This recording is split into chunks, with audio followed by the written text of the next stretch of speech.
your entertainment will be transformed.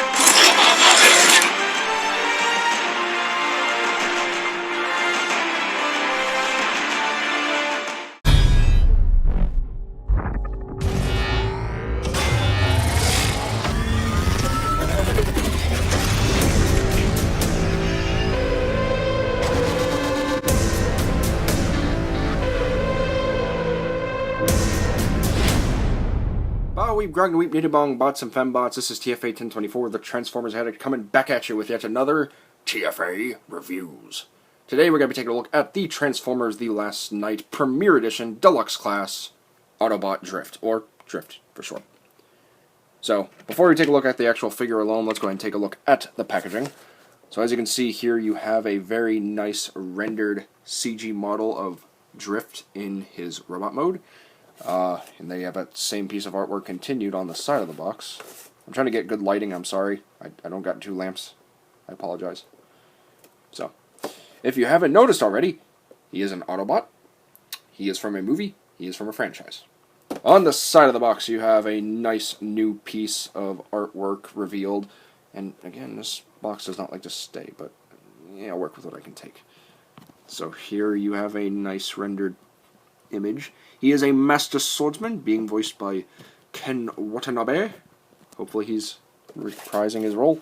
On at the top of the box, you got the Autobot trio, Bumblebee, Optimus Prime, and Drift himself. And on the back of the box, you have your list of conversion steps as well as their cross-sales. He is associated with Wave 2, which is also being comprised of Steelbane, Squeaks, and Slug. And they really like to focus on the yellow on his head.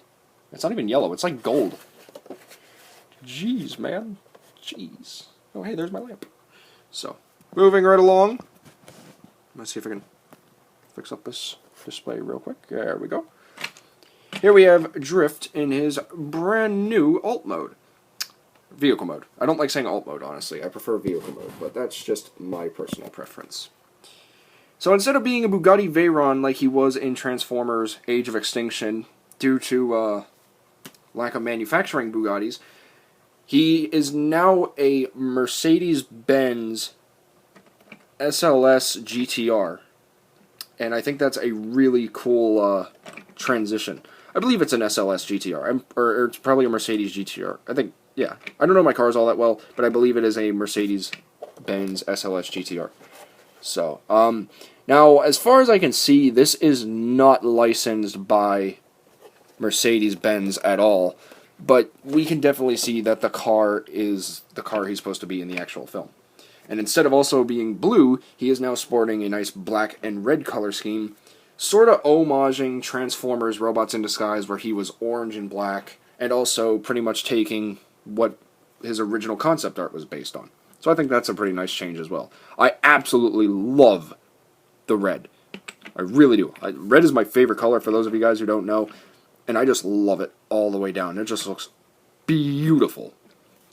So yeah, he can roll very loudly. You hear that? Doesn't sound good, does it? I'm going to stop now. So, there you have that. He does have the Mercedes-Benz logo right there on the middle of the grille, which I think is very nice. He has a nice Autobot insignia tampographed on the roof of his car mode. And what I like here in the back is that the crest of his head, for his helmet rather, is actually the exhaust ports on the back of the car mode. I think that was a really clever thing to do. On the underside, he pretty much got Visible Robot Syndrome, feet, thighs, arms, chest, head. And he does have weapon storage, as you guys are already looking at it right now. He has weapon storage here, and then he can store the mini swords in his actual vehicle mode right there, if you can see that. And I believe Panda Prime was actually the one to point that out, as were many other reviewers. But I just want to give a shout out to Panda Prime, because he's been keeping us in the loop with a lot of the Transformers The Last Night news or reviews. So he does a good job. Go subscribe to him. Does an awesome job at his stuff. So, given a quick look at his evolution through the two movies, and because I have two different types of Age of Extinction drifts, Here he is with his older counterpart, his Bugatti Veyron counterpart, and as you can see, the Mercedes is a bit longer, whereas this one, the Bugatti, is shorter, which I like. And, you know, it's a nice transition. It's a really nice transition. I think it looks really good. So, from blue to red. Here he is with the Platinum Edition Autobots Unite 5-pack drift with more added detail, more paint.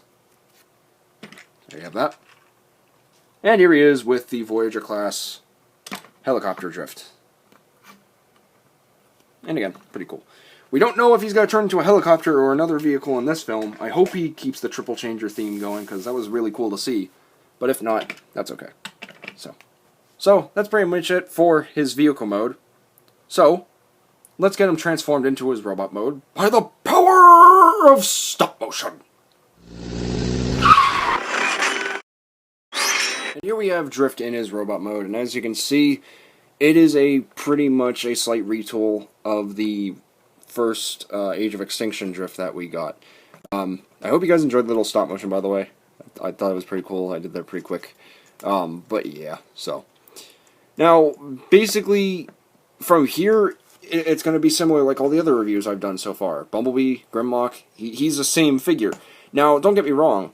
Despite the fact that this figure shares a lot with the previous figure, I like that. I like that he still has the same body type that he did in Age of Extinction. And I absolutely love the transition from blue to red. That I like the red more than I like the blue. For one side, I mean, I know when it comes to most cases, it's like a lot of people like the newer look than the older look. And don't get me wrong, I love the older look. And just by looking at the two, honestly, the only gripe I have with this particular drift is that he has the fake car chest, because the way the transformation works for him is that basically they switched places. So whereas the front of the car for Age of Extinction Drift is where his head's going to be, and whereas, you know, the back is where the feet are going to be, they retooled the body, or the shell, of the vehicle mode, and flipped it to where this is the back of the robot mode, or this is the front of the vehicle mode, but the back of the car, and that's the front of the car, and the bottom of the robot mode. But it still works nonetheless. I still really do enjoy it. Another minor complaint I have is the swords. They are made of this flexi plastic rather than this slightly solid plastic that they used for Age of Extinction's Drift, and they come in the package warped. And I know you can take like a hair dryer or something and warm water and try to get that fixed, but why flexi plastic in the first place? I hate flexi plastic. I really do. It's one of the most annoying things on a figure. It doesn't ruin it, but it just still sucks. But as you can see here, whereas most of the car mode was black, a lot of his robot mode shows off a lot more of that red. And they just look really good. I love the transition a lot. Absolutely love it. It's really cool looking. And also on the back of this Drift here, he still has that same thing, but he doesn't have that piece where it folds in to make calves. So I think that's pretty cool. Either way, honestly, I think you could go with either Drift, but if you are a die-hard movie figure collector like I am, definitely go for both. Again, this is another one of those type of reviews where we're looking at a repaint / retool of a figure, and there's not many differences. However, it's not a bad thing. That's the only way I can really do these video reviews. Until a new mold comes around, then I'll definitely go more in depth, such as Steelbane and Berserker. But yeah, honestly, definitely go with Drift if you want him. If you had the Age of Extinction Drift, then get this one anyway for the sake of evolution, because you do see a bit of change in the robot mode as well as vehicle mode, and I just think they look really good together. So, there is that. I'm not going to show Helicopter Drift because he's still in helicopter mode. I don't want to transform him. I think this is the best comparison you're going to get. So, anyway guys, that's pretty much it for this video review. I would like to thank my buddy David for hooking me up with this figure as a late graduation gift. It is greatly appreciated. This review would not be done without him. Thank you very much, man. I appreciate it. And I also want to thank Sports and Games Zone Sports Zone and Games on Amazon.com for having this guy available earlier than expected. I'm so happy that they had it in stock, and I saw it for roughly about $24. And I thought, it's, I told my buddy David, he said they roughly go for $20. said it's 24. He said that's fine. So I really do appreciate it. Thank you so much, man. And also, before I go, I would like to make a rectification on 2 things. That's not a piece. That's just the number 2.